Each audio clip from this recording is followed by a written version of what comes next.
अघोरियों का जीवन और उनके अनकहे पहलू। अघोरियों का जीवन रहस्यमयी और साधारण समाज से बिल्कुल अलग होता है। उनका हर कार्य, हर साधना और हर कदम शिव की भक्ति और गहन साधना का हिस्सा होता है। उनके जीवन का उद्देश्य सांसारिक मोहमाया और सामाजिक नियमों से ऊपर उठकर ब्रह्मांड के सबसे गहरे और अज्ञात रहस्यों को समझना है। अघोरी और शारीरिक संबंध। अघोरियों का दृष्टिकोण संसार की हर वासना और हर संबंध को साधना का हिस्सा मानता है। वे मानते हैं कि संसार में हर चीज शिव का ही रूप है और वासना भी उसी ब्रह्मांडीय चक्र का एक हिस्सा है। शारीरिक संबंध उनके लिए केवल एक माध्यम है जिससे वे अपने भीतर के भय, लालसा और वासना को नियंत्रित कर सकें। साधना के लिए संबंध। अघोरी तांत्रिक साधनाओं के दौरान कभी कभी शारीरिक संबंध बनाते हैं।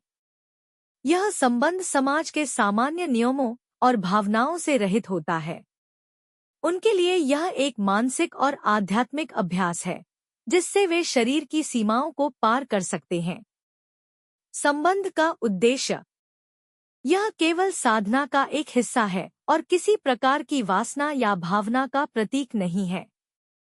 यह केवल जीवन और मृत्यु के चक्र को समझने और ब्रह्मांड के रहस्यों को जानने का तरीका है। अघोरियों का विवाह। अघोरियों के लिए विवाह करना एक असामान्य घटना है। ज्यादातर अघोरी सांसारिक बंधनों से मुक्त रहना पसंद करते हैं, लेकिन कुछ परिस्थितियों में वह विवाह कर सकते हैं। कब करते हैं विवाह? अगर कोई साधक अघोरी बनने के बाद भी पारिवारिक जीवन जीना चाहता है तो वह साधना के साथ साथ विवाह कर सकता है। यह विवाह केवल उन लोगों के बीच होता है जो दोनों अघोरी साधना के प्रति समर्पित हों। विवाह की प्रक्रिया। यह पारंपरिक रीति रिवाजों से नहीं होता। यह शिव और शक्ति की पूजा के साथ होता है जिसमें संसार के हर बंधन को पवित्र माना जाता है। अघोरी क्या खाते हैं? अघोरी साधु भोजन को लेकर किसी प्रकार की रूढ़ियों में विश्वास नहीं करते। उनके लिए हर चीज शिव का ही अंश है और इसलिए हर प्रकार का भोजन पवित्र है। श्मशान का भोजन। अघोरी श्मशान घाट पर मिलने वाले भोजन को ग्रहण कर सकते हैं।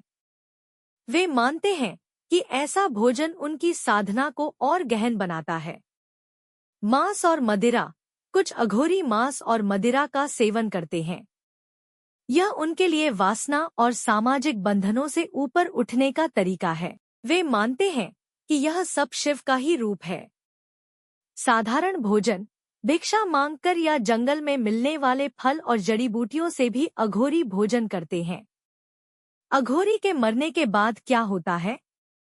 अघोरी मानते हैं कि उनका जीवन और मृत्यु दोनों ही शिव के चरणों में समर्पित है। उनके मरने के बाद भी उनके शरीर को उसी श्मशान घाट में साधारण तरीके से त्याग दिया जाता है। श्मशान में अंतिम क्रिया। अघोरी साधु का अंतिम संस्कार श्मशान घाट में होता है। कुछ मामलों में उनका शरीर गंगा में प्रवाहित कर दिया जाता है। मोक्ष की प्राप्ति। अघोरी मानते हैं कि उन्होंने जीवन में हर प्रकार के बंधन से मुक्ति पा ली है, इसलिए उनकी आत्मा सीधे शिव में विलीन हो जाती है। मृत्यु उनके लिए केवल शरीर का त्याग है, आत्मा तो अमर और शुद्ध है। महिला अघोरी की जिंदगी। महिला अघोरी, जिन्हें अघोरी साध्वी कहा जाता है, का जीवन पुरुष अघोरियों से अलग नहीं होता। उनका भी उद्देश्य शिव की साधना और संसार के बंधनों से मुक्ति है। साधना और कठिनाई। महिला अघोरी को समाज में कई प्रकार की चुनौतियों का सामना करना पड़ता है। उन्हें भी श्मशान घाट में कठोर साधना करनी होती है। जीवन शैली। वे भी चिता की राख का लेप करती हैं। सांसारिक सुख दुख से दूर रहकर केवल साधना में ध्यान लगाती हैं। समान अधिकार। अघोरी परंपरा में पुरुष और महिला के बीच कोई भेदभाव नहीं होता। साधना और शिव के प्रति समर्पण ही उनका मुख्य लक्ष्य होता है। अघोरियों का जीवन और दर्शन।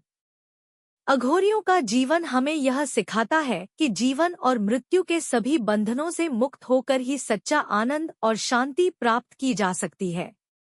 उनके लिए हर चीज, चाहे वह सुंदर हो या कुरूप, पवित्र है। उनका मानना है कि शिव ही हर चीज में विद्यमान है, और जब तक मनुष्य इस सच्चाई को स्वीकार नहीं करता, तब तक वह बंधनों में जकड़ा रहेगा।